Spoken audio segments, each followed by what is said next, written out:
What's happening, everybody? Welcome into a brand new episode of Crossed Up. Anthony Sanfilippo is here. I'm Bob Wankel.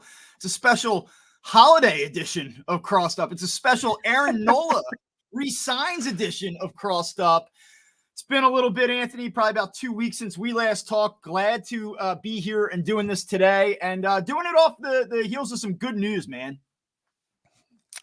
Well, yeah. I mean, this is the good news is, Bob, is the way that the deal is structured. I think it's good news, right? Like, we think this is good news, right? Well, I mean, yeah. I mean, look. I mean, the fact of the matter is that we've had how many times have we had this discussion about what are they going to do with this spot? What are they going to do with Nola? Is he going to be too rich for them? Like, is it going to be a ridiculous contract? Turns out that Nola took less money to stay here. They both gave a little bit. He gave a little bit on the dollars. The Phillies gave him the extra year probably that he was looking for. And so it worked on both ends. And so you look at it and say, okay, it's $172 million over 7 seasons. That's an average of what, $24.5 million a year. Yeah. 7 years from now, what is the pitching market going to bring as an average annual value on their contract? And it's probably a lot more than $24.5 million. Even if at that point Nola has slid down to be your 3-4, it's probably it's not that ridiculous of a price that you're paying. And so you look at it and say, that's a good deal all the way around. That's a good deal for the Phillies. It's a good deal for Nola. And I think everybody's happy because it was a free agent market that's not the strongest for starting pitchers. And if the Phillies look at this as their window to win now, you're better off with someone you know and someone you trust than with something that you've not had here before. Yeah, so it was funny. I spent my Sunday, it was my son's baptism, okay? And he starts crying in the middle of the mass, and I excuse myself with him. I say, all right, I'm going to take him outside, and we're going to resettle here.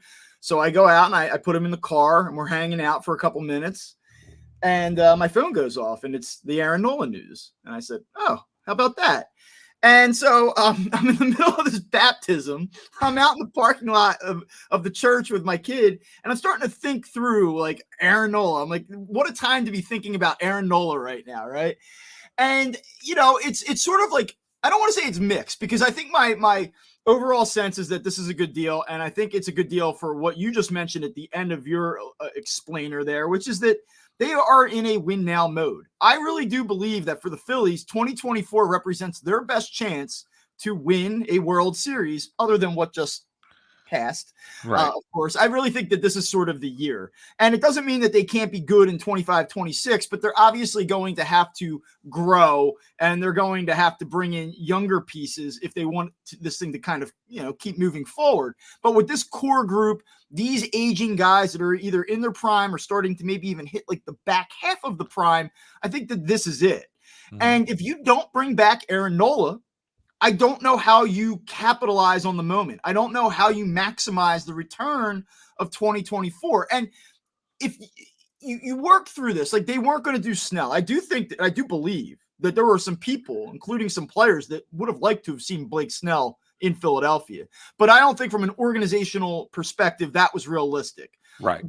Sonny Gray, nice pitcher. We talked about him a couple weeks ago, but you can't sell that to your clubhouse. You can't sell that to your fan base that Sonny Gray, in place of Aaron Nola, is going to get you closer to where you want to go and kicking down the door.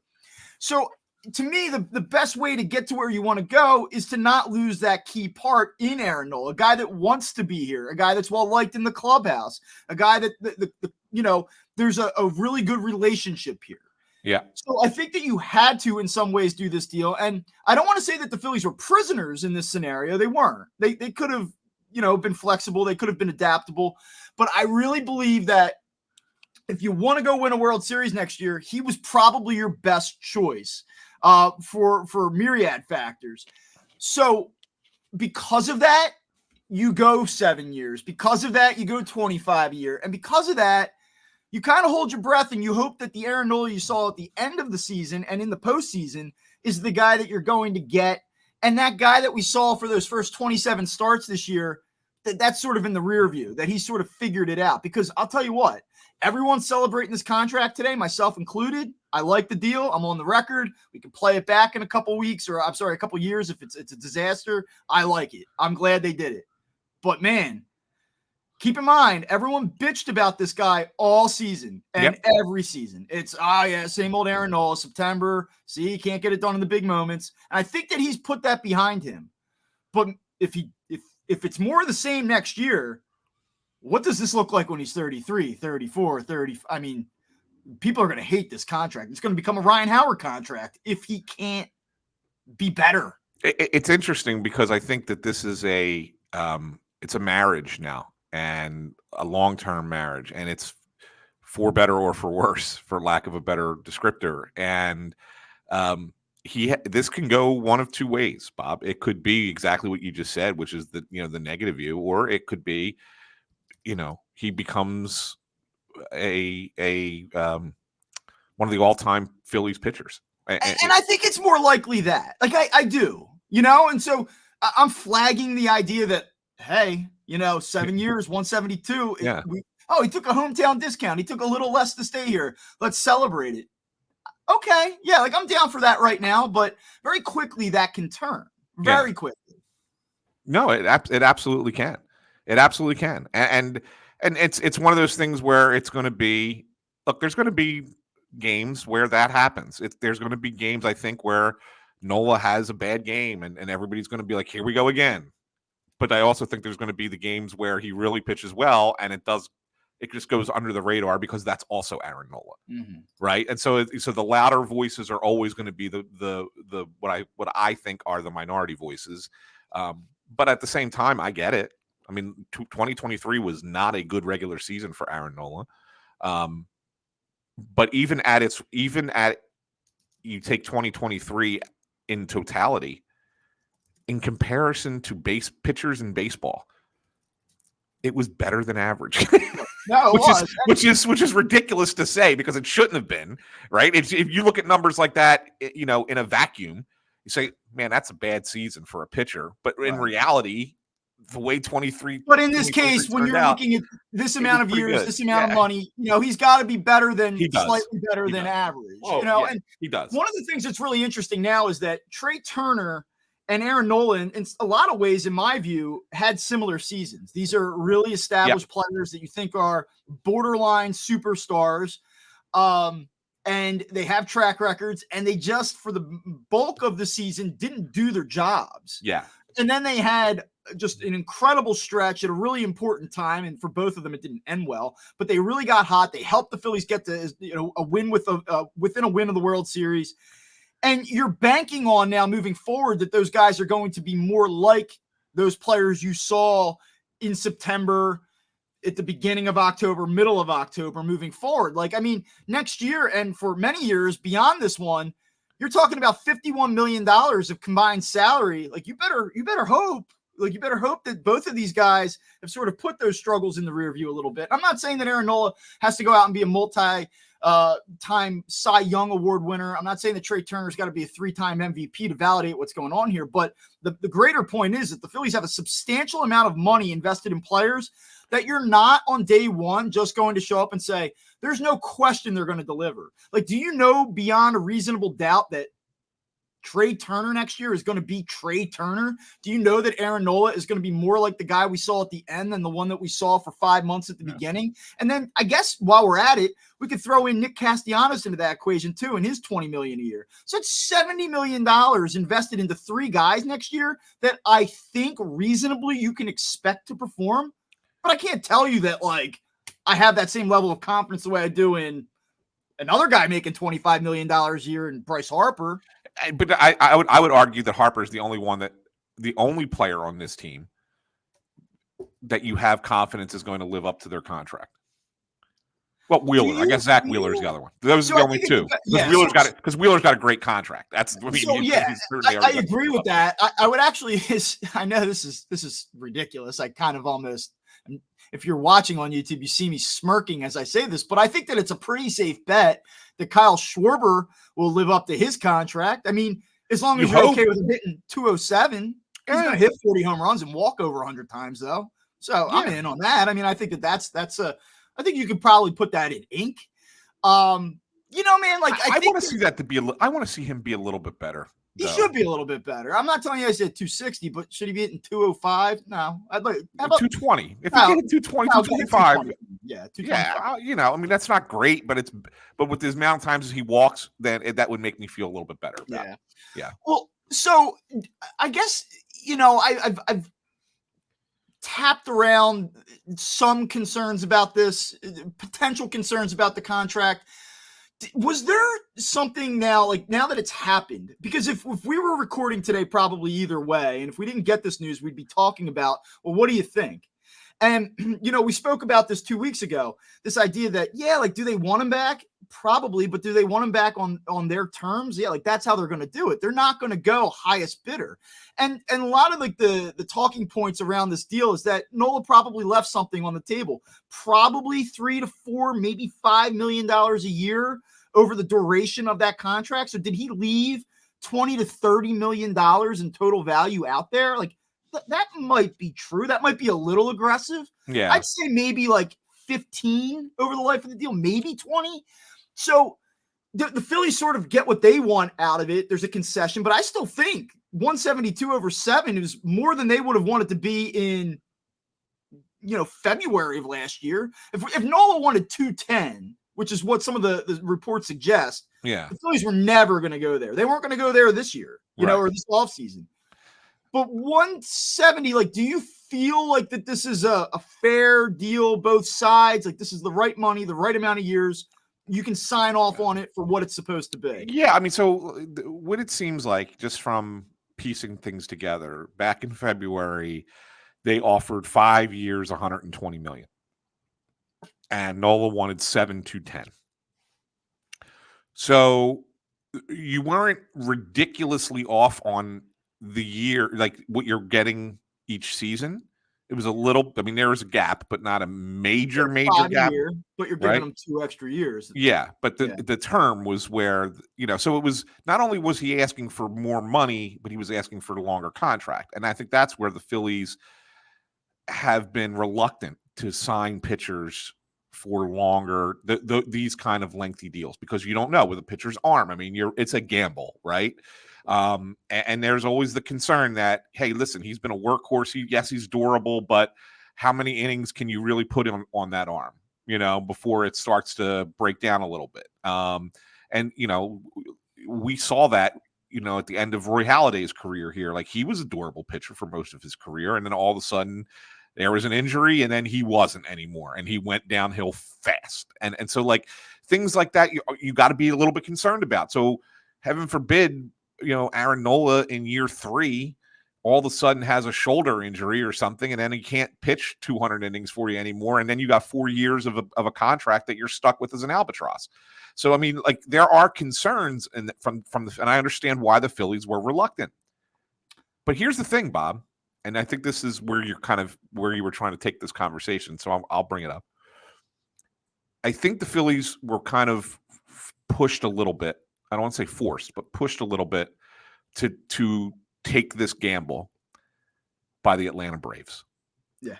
And I think it was the Braves, once they made that trade with Chicago, and they traded 5 players for Aaron Bummer, who's just a reliever.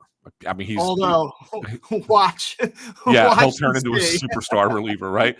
But what they were doing was they were clearing out guys that they didn't want to throw money at to keep around, because they were interested in signing Aaron Nola.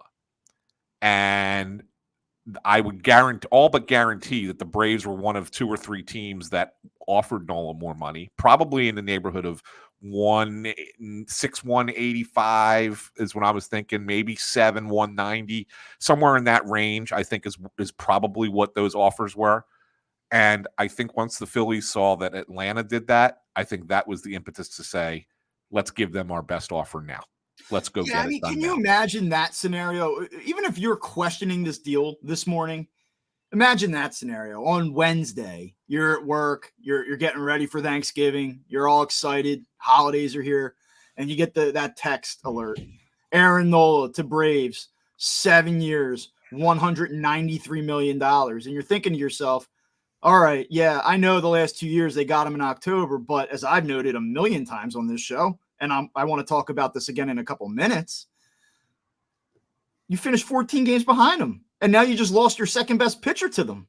Yeah. I mean, where are you making up that gap? Now imagine that scenario. Phillies Braves October part 3, and it's Aaron Nola in game 3 coming back to Philly, making a start. Like, you want no part of that. You want no part of that. And that's not why you give somebody 7 years. But man, like, I don't think that would have felt too good. And I just think that in the absence of really truly appealing alternatives, I think you land there. And so the only other thing I want to talk about with the Aaron Nola contract is, does this have an impact on what they do with Zach Wheeler during the final year of his deal? Because the one thing that you want to avoid, and you mentioned Roy Halladay at the end, you get to this combo of Cliff Lee and Roy Halladay where you think these guys are invincible. They're going to be good forever. As long as they want to do it, they're going to be great. And, you know, as we find out, that's not what happened. More recently, you look at something like the Mets did, where you see, you know, Scherzer, Verlander, and these are two great all-time pitchers of the modern era. And you think to yourself, well, they're up there in age and there's some innings, but like, it's Justin Verlander and it's Max Scherzer and even like the Grom mixed in, like take all three of them, right? At some point they've tried to pair these guys up and it didn't work. So here's my concern, or a concern, maybe it's just a talking point. I don't know if it's a true concern. Hey, Zach, here's 5, here's 6 for 28 a year. What does that look like in 2027, 2028? Yeah. Can you do that? No, I don't think it's going to be that long. I really don't. Do you think they go like all in, like 3 years, 90, 95? Like, what do you do? I think Wheeler maybe gets 4. I think you can get 4 years if you say 4 with Wheeler. 4 years, what? 110? Like, he's got to be more than. He's not a $25 million a year guy. If his 2024 is what these last 3 years have been, 4 years, I mean, he's more than 25 a year. Oh, 100%. And I think that you almost have to do a make good with him because you got him so cheap. Yeah, if I were him, I'd be like, damn, like, yeah. You know, hey guys, I'm not looking to, you know, beat you over the head here, but like, hometown discount, like, I just gave you 4 incredible seasons. Yeah. What's up? I think you could see a 4-120. Any shot that they get that done? Yes. Before next fall, like, he's got to want to stay here, right? Like, the dude's a fucking legend here. Yeah. If the Phillies, you know, it's a shame when teams don't cash at the end. And I was thinking about this with the Eagles in the Super Bowl. Like, I think Jalen Hurts, you know, this is an Eagles podcast. We don't have to talk about where does Jalen Hurts rank amongst NFL quarterbacks. But if Jalen Hurts goes in and the Eagles win that Super Bowl the way that he played in that game last year, dude, like, he's got a statue, like, already. And they didn't win. And so there's like well, what is he? Is he regressing? Is he really a top 5 guy? Is he truly an MVP? And all these bullshit conversations that we have. There's been multiple postseasons now of Zach Wheeler just being an absolute animal. If the Phillies would have won one of these World Series, like, we're talking about him as like an all-time Phillies great. Like, look at his postseason numbers. They're unbelievable. They're unfucking believable. Yeah. It's like Nick Foles in Super Bowl 52 extrapolated over 10 starts in 2 years. I know he had a hiccup late in 22 and at the end, but like, dude, he has been awesome. Like an all-time postseason. Yeah, and I think that's the thing. I think that the one thing the one thing I think I want to take away from this, Bob, that maybe we'll get a little pushed under the rug, and I think I'm going to try and I'm actually going to be probably you know, by the time this gets out, the press conference will have started or already happened. Are you going down? Yeah, I'll be down at the presser. But one of the angles that I'm considering here is Dave Dombrowski didn't bullshit us. Dude, it's funny. Like, I'm going to let you go. I have in my notes here, Dave Dombrowski, not a liar, no bullshit. He didn't bullshit us. And so when he told us number 1 priority was Aaron Nola, and that's the first thing that they did, and they went out and got him. All right, great. He said that. He also said they want Zach Wheeler to be here for a long time. I think that's a secondary priority and probably a question to ask today at the press conference. And I think that it's worth saying, this is what the Phillies are going to go get it with. They're going to go Wheeler Nola, and they're looking at a 5-year window here and say, because you assume that Harper and Turner are going to be at their peak for 5 more years at least. Harper maybe a little bit longer.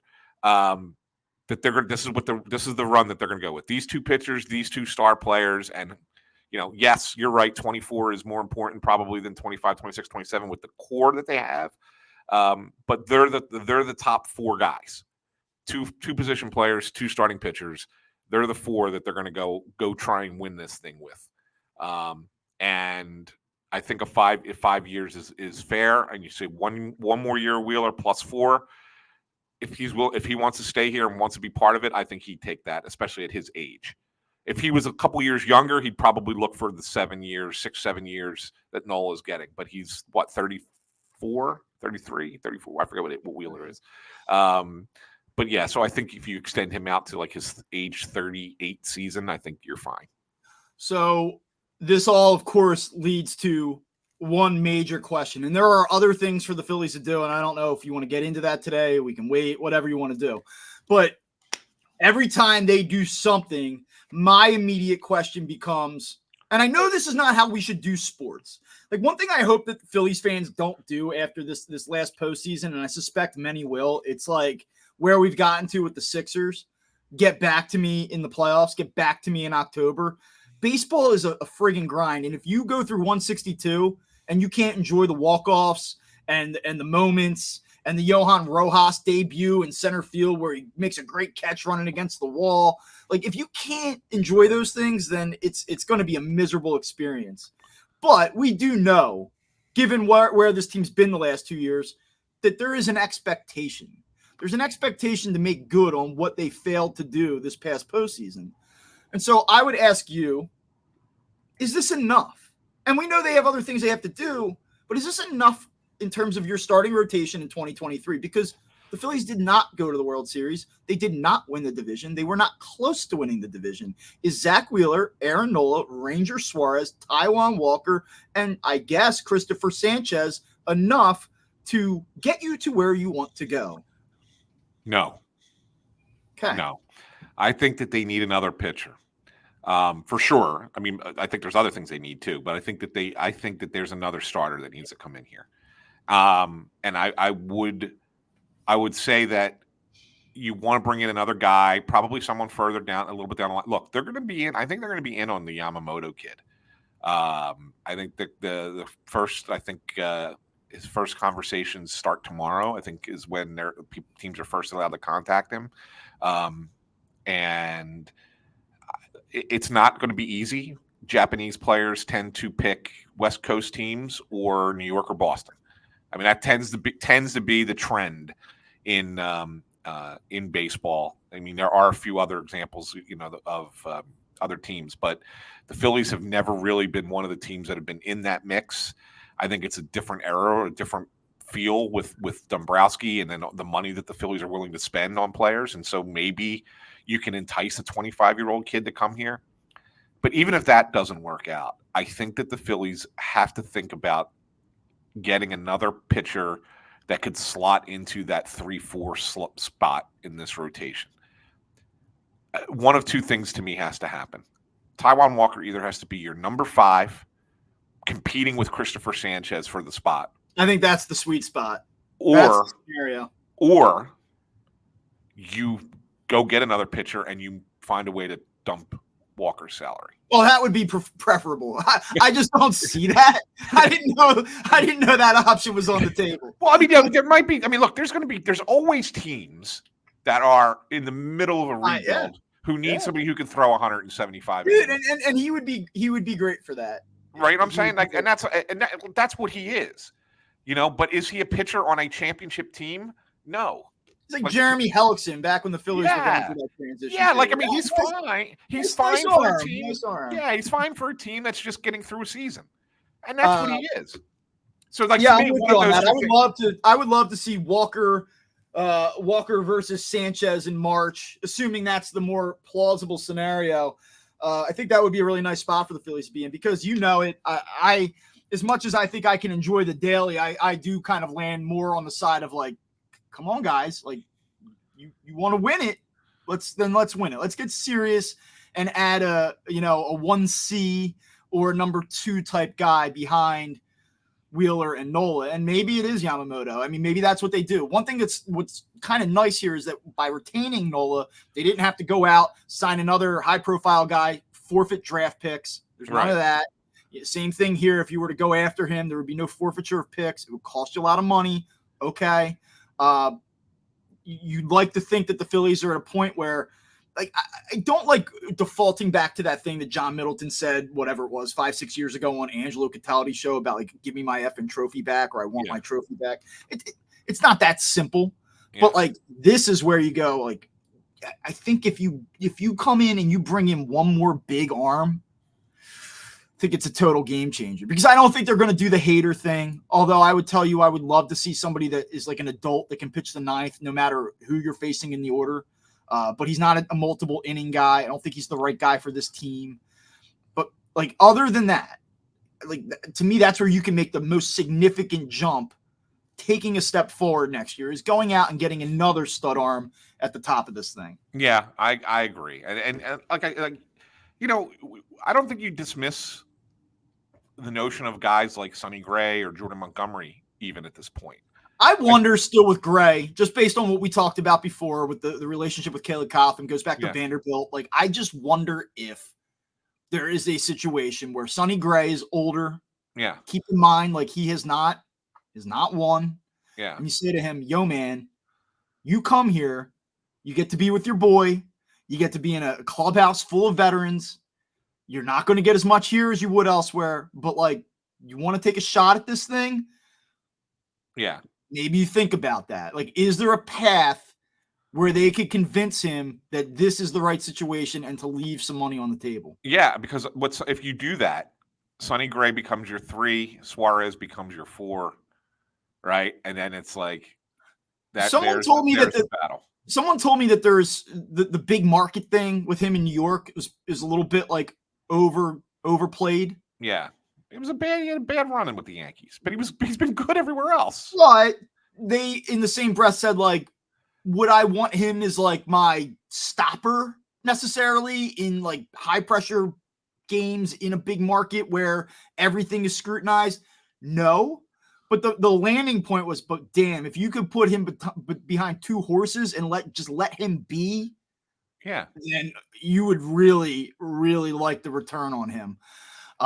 So that is, I don't know. I don't know if they want to make that investment for that guy. Like, the Yamamoto thing makes sense just because he's 25 years old. The upside is incredible. Like, it helps you sort of solidify your future if he's what you think he is. You don't have to guess quite as much. It would be nice to add somebody to this roster that is not over 30, significantly so. Like, it would. Yeah. That would be nice, and so I think. Well, I guess the good news is we keep forgetting, like, long term, you got Painter coming. You do, and I'm still, certainly all in on him. You talk to people, they're all in on him. They're not worried about the long term ramifications of Tommy John. They think that he is the real deal. He is not. And this is not a shot at these guys, but they're just not the same prospect. He's not Mick Abel. He's not Griff McGarry. When people talk about like Abel McGarry and Painter, like it's take your pick. There's a very clear difference in the caliber of prospect. Doesn't mean even the caliber of what they'll ultimately be, but right now, the way these guys are perceived, I mean, Painter remains one of the most prized pitchers in all of the sport. Yeah. These other guys, if the Phillies found the right deal to bring in a veteran piece, I wouldn't be surprised if they were part of it. Yeah, and this is all you need to know about Painter. Like, you look at every year, and they'll probably be out in January this year, maybe early February, some of them, where you'll see all the top prospect rankings come out, whether it's, Baseball America or MLB Pipeline or whatever. Andrew Painter did not pitch 1 inning last year, and he'll still be a top 15 prospect in Major League Baseball. That goes to show you where the difference between him and everyone else that's in the organization. Okay, so yes, you got that. You still have that coming too. So maybe you can take a chance on a veteran pitcher. And, one of the things I want to point out about Sonny Gray, and I'm not trying to be bullish here on it, but I think that he's kind of been an underappreciated pitcher in baseball. There's a couple of advanced pitching stats that I like sometimes to look at a totality, maybe not so much as an analytics thing from game to game, but more of a totality of a player's career. In 11 years, his ERA plus is 121. Mm-hmm. He's a very good pitcher. Yeah, that's very good. And no, if we fast forward a week and the Phillies went out and somehow acquired him to slot behind Wheeler and Nola, I'd say, okay, let's go. Yeah, exactly. I feel very good about that. And his FIP, his fielding independent pitching, 3.57 ERA, when his career ERA is 3.47. That's unreal for it to be so close. You know what I'm saying? Like it's telling you that he is his numbers are what they are.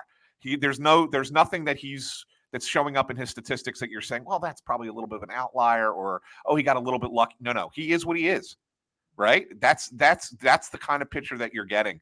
I would take a chance on a Sonny Gray. Maybe not. I'm not saying anything long term, but if you can get him for 3 years and whatever you're paying him, go ahead, do it. I know we have a wide range of listeners. Some people really dial in on prospects. They like to talk about the intricacies of the roster, the back end of the roster. Who's going to be the backup catcher? Is Garrett the Garrett Stubbs? Is he back? Is that a done deal? Yeah. And the bench pieces, for me on November 20th, there's a lot of things that have to sort of settle before I dial in on those, filling in the gaps, in terms of the roster build. One of these things, though, is not that. It's this team needs another outfielder. Yeah. So there's two different ways you can go about this. Do you go out and you get a big-time offensive player that can run around a little bit? You find that guy via trade. I don't know if there's a free agent that strikes your fancy. Or do you kind of go out and get another guy that's more defense first? He's not Johan Rojas at the plate. Because I think that, we're working under the presumption that Johan Rojas probably will not be on this team's opening day roster. Not to say it's impossible. He's going to play a ton down in Florida. Yeah. Maybe he earns the job.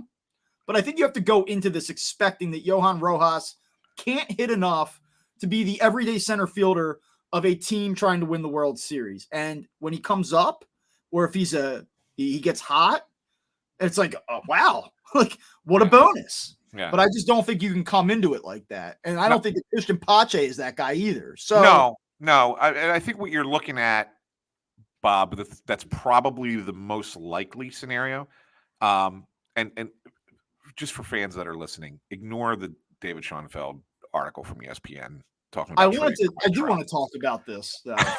We can talk about it. I do, because I don't think it makes a lot of sense. He can't play center field anymore. He cannot. And so I don't know. Okay, go ahead. No, go ahead. No, I mean, if you're making that trade, I still don't think you've solved center field. Well, people will tell you that Marsh can go run around out there for. But then who's playing right field? Well, that's what I'm saying. Part of the trade that he has. You don't want Mike Trout, Brandon Marsh, Nick Castellanos. No, Castellanos was part of the trade. Well, yeah. I mean, so that's the thing. Do you throw him on that back end of that, or do you find a way to I think that you put Castellanos in the deal? Would you be excited for that? Would you be excited for Trout, Marsh, Castellanos left to right? Well, I mean, I think if you're able to get Trout without giving up let's talk about a lot. Where's their salary going to be at that point? But yeah, I'd be fine with that. I'd be totally fine with that. Look, I'm a Mike Trout guy. I think Mike Trout's a star player. Maybe still, even though he's been injured the last couple of seasons, I still put him top 2 or 3 players in the game when he's healthy. So if you're telling me you're adding Mike Trout to this lineup, I'm excited for it. But at the same time, I don't think it's feasible to do it the way that it was outlined in that ESPN article, because you've not filled the hole. Yeah, I you brought have 2 questions for you, so as not to turn this into, Marks and Reese, like, yeah. and that's not a shot at them, but like that's you're calling it like, would you want Mike Trout? Like, Yeah. right? Like, and of course you do. So I guess the way that I would frame this is, what do you think the likelihood of this happening would be? Next to 0. Okay, I mean, I like, would have given it 2%. I would say like yeah, this in life. Um, I guess there's a very small, slim chance that you could put something together that the Angels would accept. Because Perry Maniason, who's the GM of the Angels, he's going to lose Ohtani. Are you going to be the guy who can't re-sign Shohei Ohtani and then trades Mike Trout for Nick Castellanos, Justin Crawford, and I forget who the third was Griff McGarry, the third player? I mean, that's not we know what that return is, and that's nothing for the Angels. I mean, Crawford might turn out to be a star, right, down the line, but he's still 3 years away. McGarry's going to be a bullpen arm, and Castellanos, good player, but has a bad contract. Like, you think the Angels people are going to be happy with that? There's no like, I looked at that deal and I was like, this is asinine. Like, the Angels are not going to take this for Mike Trout. This doesn't make any sense. So, and then if I'm the Phillies and I look at it and I say, okay, fine, Trout is certainly an upgrade over Castellanos, but you're still short an outfielder. Yeah. You're still short somebody. And I don't know what that choice is. You're going to go out and sign another guy on top of that? I mean, how much money are you asking Middleton and Middleman to spend? Yeah. Come on. So to me, it doesn't make sense. That's why I don't think that it's a reality. Not that I wouldn't want Mike Trout here. It's just I don't think it's realistic. That's why, like, I don't even know from a baseball perspective if, like, I guess it makes sense, or I guess it would make the Phillies better, right? How do you argue against that? But like, man, wouldn't it be crazy? Just like, what would that? You talk about like, you can just book 81 sellouts right there. 100%. 100%. You would sell out every game. 45,000 people in that building for every Phillies game if you traded for Mike. There's no question it's a sellout every game. I just couldn't entertain that thought based off of what we just talked about for the first 35 minutes, which is like, there's another salary in 2036. You're like, oh my God, you could have 5 guys walking around making $100 million. And you're not even sure if they're going to be on the field at that point. So, but to answer your initial question, I think what the more realistic solution is you probably settle for a little bit less defense with Marsh being the regular center fielder. Mm-hmm. Probably still in a little bit of a platoon with Pache against lefties, Marsh against righties. Obviously, Pache is the better defensive center fielder. But then you go and sign a free agent corner outfielder. And now this is where it gets interesting because you could go one of two ways there. You could go with a guy who, fits the mold of everything else that you've built on this team and just get a guy who hits, good power bat in right and left field. Like we talked about Adam Duvall last year as a potential trade deadline guy. Boston didn't ultimately move him. And then, he's now a free agent. Maybe a Hunter Renfroe, who looks like Mike Trout, but isn't Mike Trout. They look exactly alike. They could be brothers. Maybe a guy like that, or you go the other way and don't go with a power bat, but you go with a guy who's been a top of the order guy in the past. Again, veteran, older player, but maybe fits a slightly different mold and allows you to kind of maneuver the lineup around a little bit. And a guy like Whit Merrifield, who the Phillies had been linked to in rumors in the past. In the past couple of years, when he was being moved out of Kansas City and ended up in Toronto. So like, I think that those are the type of names that I think are more realistic to come here. And then you have your center field platoon with Marsh and Pache. I think that is more likely than anything else.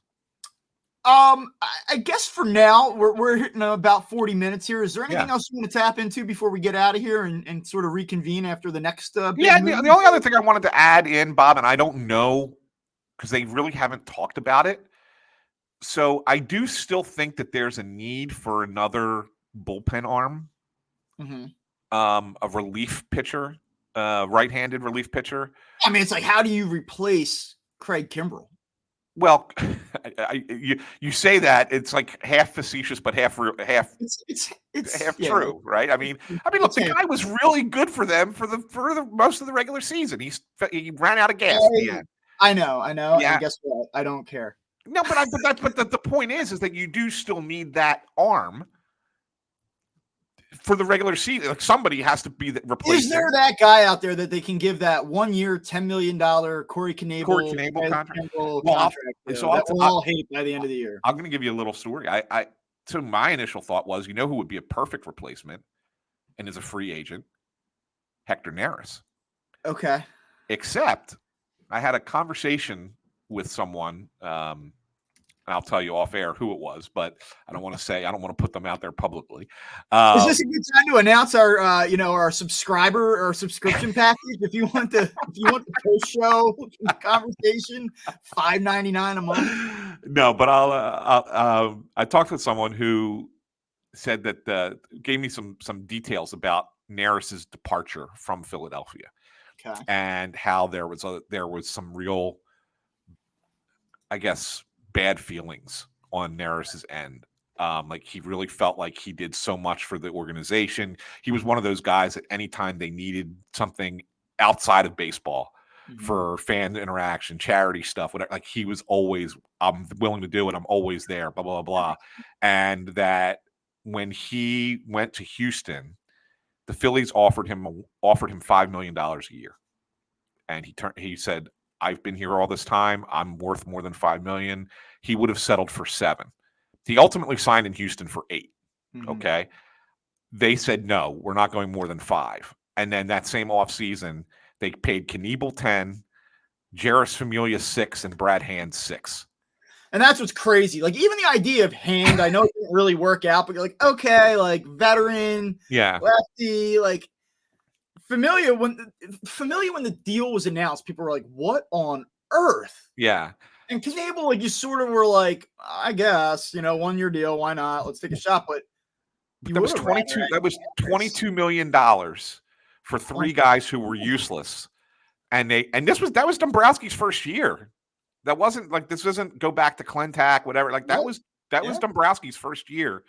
And Neris, didn't offer him more than $5 million. Now maybe Dombrowski looks back on that and says, yeah, that was a mistake, and you can fix that up, patch that up. I think Neris would be the perfect fit for what you need as a setup guy, middle reliever, right-handed option. If you needed them on the back end for here and there, he could do it. Like that would be great, but I don't see any way that he would ever want to come back here. I think he still feels a little spurned from the conversation that I had. So. Yeah, I do agree. And I would say that in general, the bullpen, I think, is something you have to continue to target. I thought that bullpen underperformed last year to an extent. It had a nice run in the middle of the season for a little bit. You like some of the parts on an individual matchup basis, but, you got to the end of the year and it really kind of became a weakness. And that was what was so really startling, especially in the NLCS, where I know they did a good job against the Braves. But you get to the NLCS and you felt like you just had the significant advantage over the Arizona bullpen. And not only could you not hit their guys, but then your bullpen, which was supposed to be a strength, turned into a weakness. And, just because that happened for a couple games at the end of the season doesn't mean you have to overreact to it. But I do think it's very obvious that you need a guy that is supposed to be able to get the outs that Craig Kimbrell could not get at the end. And they will have to find that. And it might be Kirkering. It might be Kirkering. Yeah, you just beat me to it. Like, I don't want to put any stock in what we saw from him in some of his struggles in October. Like, I can't use that against him and say like we gotta be concerned about him, or we don't think that he could be what they believe he can be. But it is a little bit hard to see what you saw against Arizona and say, well, I know for sure that he's going to be an 8th inning guy next year. You know, like it happened. And I like I said, I don't think you can count it against him, but like, sorry that it did happen. And pardon me for being a little bit like, you might want to go get someone else. Yeah. Yeah. So, that's the only thing. I mean, like, I don't think we need to dive into who they should go get or whatever, but I just thought it was, it's worth mentioning. All right. Well, do you have one last thing? I do have a one last. Actually, I have a one last thing baseball related, and I do have one non-baseball question that I just have to ask on the show. So here's the one last thing for baseball. Most interesting thing that happened with the non-tenders. I don't know if you saw this or what your thoughts are on this. Is the Brewers non-tendered Brandon Woodruff? Now he's got surgery, shoulder surgery. He's going to be out for most of 24. I guess there's a small chance he can come back at the end of the regular season, but you're probably looking at 25. Does that is that a sign and stash kind of guy for you in your mind, or do you completely red flagged by the fact that he's going to miss most of the season? It's tough. He's really good. And, you look at his numbers year to year, and especially the last 3-4 years, he's been outstanding. I just, given that they have so much invested and there's so much money in this that do you really want to take, it depends. Is it restrictive to you financially? Because I don't want to do a sign and stash and say, look, this guy cannot contribute in the short term and I got to pay him a decent amount of money. And it's going to prevent me from going out and making a deadline acquisition or going out and getting a piece to fill in whatever that void becomes once you get into the I don't want to do it at the expense of being able to make the here and now better. What if you did something like, and this is kind of really outside the box thinking, but the contract that you offer the guy is structured as such that it has the first year is not, obviously he's not pitching, so you're not paying him a lot of money, but that you have option years on the other side that are big money option years, so that if he's coming back and you're saying, oh, okay, so you're not paying him so much in 24, but that 25, 20, I mean, if he's recovering and all of a sudden it's like, oh man, this guy can pitch. Now all of a sudden 26 and 27, a couple of option years at the end. I'll hedge. I love the idea of doing that, and I suspect the team will do it. I don't think it would be the Phillies. No, I don't think it'll be the Phillies either. Yeah. But I think like that, and I say to myself, if you want this to sustain beyond just 1 year, 2 years, whatever, that's a savvy move you can make, forward thinking. So here's my one thing that's not baseball related. I'm sure you can probably see it over my left shoulder. Maria put the Christmas tree up. I was not home when this happened. The whole house is decorated for Christmas on it was yesterday, November 19th. I think it's way too early. I want your opinion on this because it drove me nuts when I walked in the house yesterday. I stand with Maria, and I got to tell you, what is the appropriate date? Is it when the desserts cleared off the table at Thanksgiving dinner? Look, I'd rather it be after Thanksgiving. My preference is December. Just get it up in December. You don't need to do it in a month and a half. Let me just give you. Everyone has their own why on this. Let me just give you mine. It is time is a premium, is at a premium for the Wankel family these days with 2 kids that are very young. And so when you get that, my wife's an educator, and we had the 4-day weekend recently, and we started getting things up slowly. We didn't turn it into a winter wonderland, but we've got the foundation in place, just because we're when else are we going to get an opportunity to do this? So in that said, I also spend about 10 hours a day down in my basement, which houses my office. And also I have a entertainment setup. And so I'll just give you this here over there. Yeah. I got the little one in the corner, and then I can't get it to, I can't position it in the way I want to, but I have a bigger artificial one in the corner of my basement as well. Really? Yeah. And so we've got it's just what I do is I dim the lights. It's just a little bit nicer. If you're watching this on YouTube, you can actually see in the reflection the fireplace. Fire. It's not a Yule log. I won't go Yule log until December, but it's just a fire thing, just to kind of set a little bit of relaxation. I like it. So I am more on the early side. I don't believe people that say well, you're just overlooking Thanksgiving. No, I'm not. I have Christmas stuff in my house. On Thanksgiving Day, I will eat turkey. I will put on my flannel shirt. I will take pictures. I will watch all 3 football games. I'll stuff my face, and I'll have been thankful for everything I have in my life. But I'll have Christmas shit up around my house. I can do 2 things at once. So all right, it's a little early, but I am not one of those. Like, my thing is, why do people? And I don't think you are this guy. You're just posing the question. Yeah. But you walk in my house and you're like, it's too early for this. Well, fuck you. I'll do what I want. It makes me happy, so that's why it's up. How about that? That's great. That's great. I know. I was just happy holidays. She didn't tell me she was doing it. I walked in. Because I was out of the house. I walked in. I was like, "Are you kidding me already?" Yeah, that's awesome. I love that you got ambushed. Like, you didn't know it was coming. Like, you went out, you went and you covered the flyers. 6 hours later, you came home. You got You got Burl Ives playing in the kitchen. She didn't have the Christmas music on by the time I got home because it was 9:30 at night. By the time I got home from the I flyers, will say this: I used to even be early on the Christmas music. I have delayed Christmas music for the most part till post Thanksgiving. The only exception is I take my daughter to my in-laws in the morning. My in-laws watch her, and she's in the back seat, and she goes, "Daddy," she goes, "Ho ho music," meaning like Christmas music. Yeah. And so, I'm like, all right. And so we listen to Christmas music on the way to the grandparents because it makes her happy. So there you go. So there it is. So good question. I'm glad you brought that up. Maybe that's what we'll clip to social for this episode. I like it. Answering the hard-hitting questions. The hard-hitting questions about baseball is, do your Christmas decorations before Thanksgiving or not? That's awesome. All right. Well, listen, for Anthony Sanfilippo, I'm Bob Wankel. Make sure you check us out on Apple, Spotify, Google Podcasts, Amazon Music, anywhere that you get your shows. You can also check us out on YouTube as well. You can follow Anthony at Ansan Philly on X. You can follow me at Bob_Wankel. And we will talk to you next week, I think. Hopefully, yeah. Something will happen. There'll be something to talk about. So we'll be back next week. And if nothing happens, we can just manufacture some talking points and dive into that then. Good. See you later.